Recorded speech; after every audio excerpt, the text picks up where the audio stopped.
যাদের বয়স হয়েছে কিন্তু এখনো জাতীয় পরিচয়পত্র নিবন্ধন করেন নাই, তারা ঘরে বসে আমার এই ভিডিওটি দেখে সহজেই ভোটার আইডির জন্য আবেদন করতে পারেন।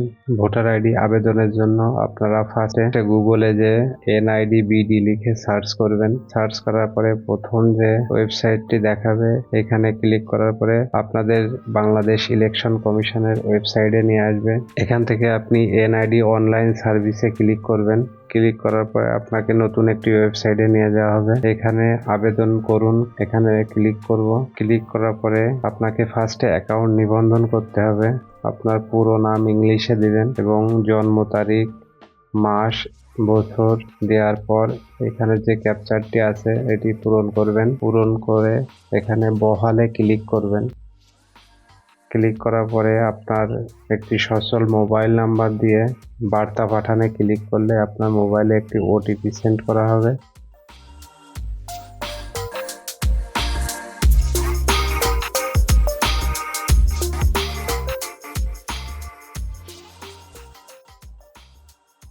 ছয় সংখ্যার একটি কোড পাঠানো হবে, সেটি এখানে ইনপুট করবেন। ইনপুট করার পর আপনারা বহালে ক্লিক করবেন।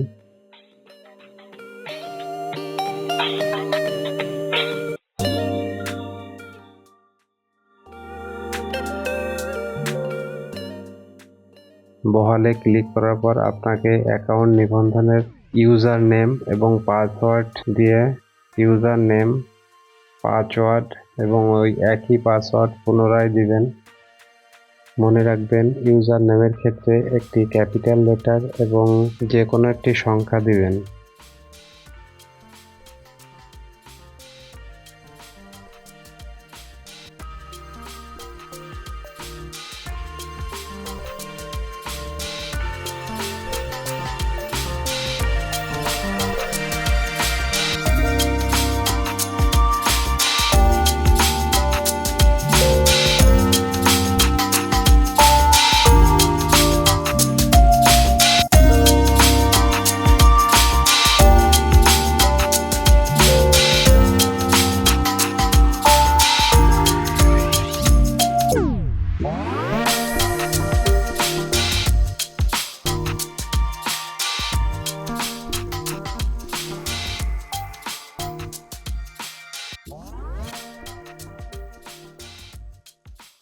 দেওয়ার পর আপনারা ফার্স্টে এইভাবে ইন্টারফেসটি দেখতে পারবেন। এইখান থেকে আমি ফার্স্টে আমার প্রোফাইলে ক্লিক করব। প্রোফাইলে ক্লিক করার পর এখানে আপনি ফার্স্টে যে ইনফরমেশনগুলো দিয়েছেন সেটি দেখাবে এবং এটি আমি এডিট করব।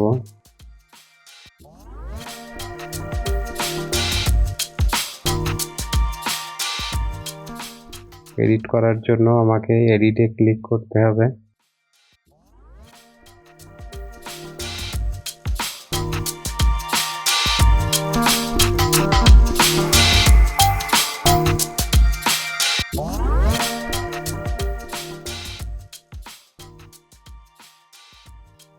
এডিটে ক্লিক করার পর আপনার সকল ইনফরমেশন এখানে ইনপুট করতে হবে। সেক্ষেত্রে আমরা এখানে বাংলায় আপনার নামটি দিয়ে দিবেন। আমি একটি আমার ডেমো নাম এবং আমার সব কিছু ডেমো ইউজ করছি। এখানে বাংলায় নাম, ইংলিশে নাম ফার্স্টে যেটা দিয়েছেন সেটাই থাকবে। লিঙ্গ সিলেক্ট করবেন, রক্তের গ্রুপ এটি সিলেক্ট করবেন, জন্ম নিবন্ধন নাম্বার, আপনার এখানে জেলা সিলেক্ট করবেন, জাতীয়তা বাংলাদেশি। জেলা সিলেক্ট করার সময় এখানে যেহেতু অনেক জেলা রয়েছে সেক্ষেত্রে আপনি আপনার জেলার প্রথম অক্ষর টাইপ করলে আপনার জেলাটি চলে আসবে, জাতীয়তা বাংলাদেশি।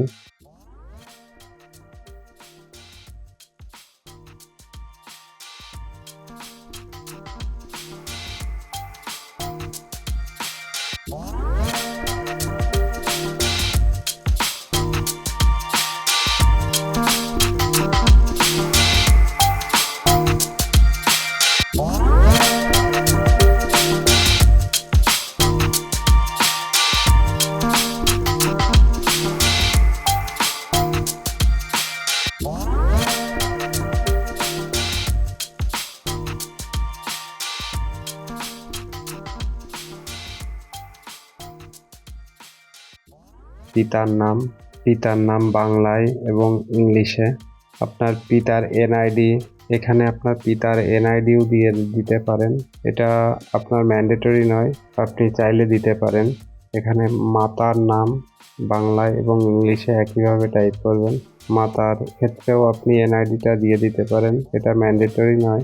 আপনার ভাই বোনের তথ্য দিয়ে দিতে পারেন, এটাও ম্যান্ডেটরি নয়। পিতা মাতার নাম দেওয়ার পরে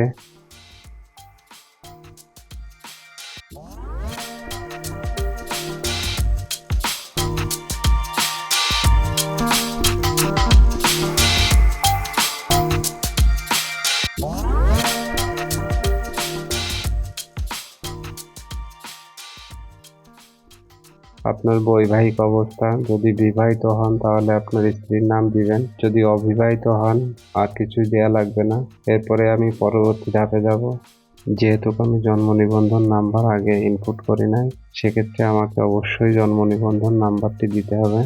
দেওয়ার পর পরবর্তী ধাপে গেলে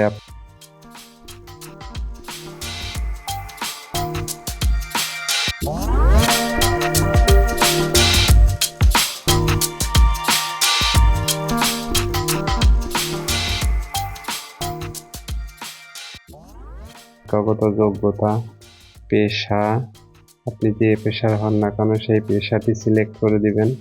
এরপর আপনার যদি শারীরিক কোনো অক্ষমতা থাকে সেটি দিয়ে দিবেন। যদি অক্ষমতা না থাকে এখানে কিছুই সিলেক্ট করা লাগবে না।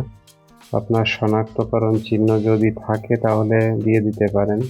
এরপর আপনারা TIN number, driving licence, passport number, ধর্মটি অবশ্যই দিয়ে দিবেন, এটি ম্যান্ডেটরি।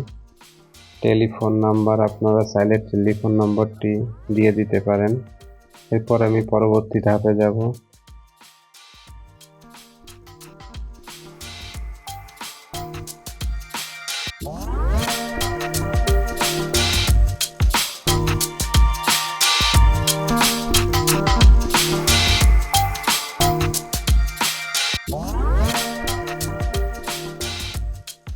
আপনার দেশের নাম দিবেন।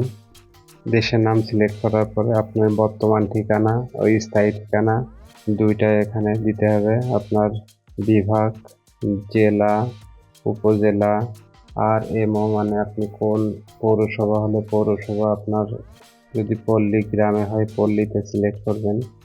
সিটি কর্পোরেশন যদি থাকে ইউনিয়নের নাম দিবেন। আপনার মৌজাটি দিয়ে দিবেন। ওয়ার্ড নাম্বার যদি আপনার জানা থাকে দিয়ে দিতে পারেন। গ্রাম, বাসা, হোল্ডিং নাম্বার, আপনার পোস্ট অফিস নেম, ভোটার ঠিকানা আপনি অবশ্যই স্থায়ী ঠিকানাটি রাখার চেষ্টা করবেন।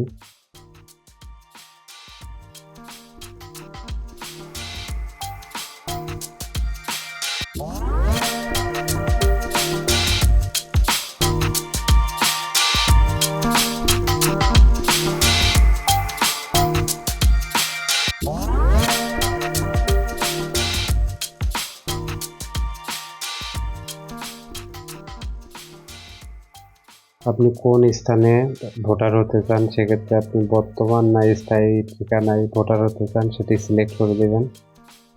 আমি স্থায়ী ঠিকানায় ভোটার হতে চাই, সেক্ষেত্রে আমি স্থায়ী ঠিকানায় টিক দিয়ে দিলাম। একইভাবে আপনি বর্তমান ঠিকানা অনুযায়ী আপনি স্থায়ী ঠিকানাটি দিয়ে দিবেন। বাসা বা হোল্ডিং নাম্বার অবশ্যই বাংলাতে দিবেন।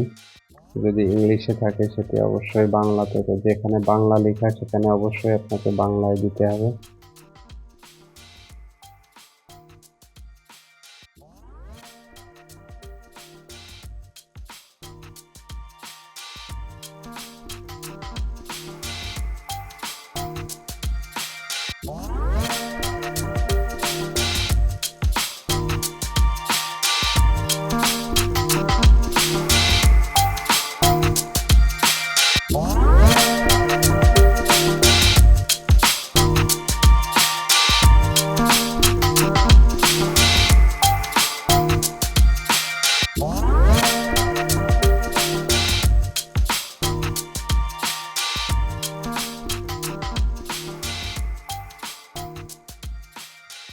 আপনার ভোটার এরিয়াটি অবশ্যই সিলেক্ট করে দিবেন।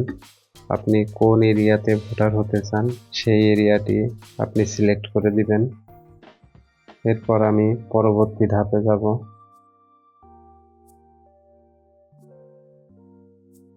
পরবর্তী ধাপে যাওয়ার পরে আপনার এই আবেদনটি করার জন্য কোনো কাগজপত্রের প্রয়োজন নাই।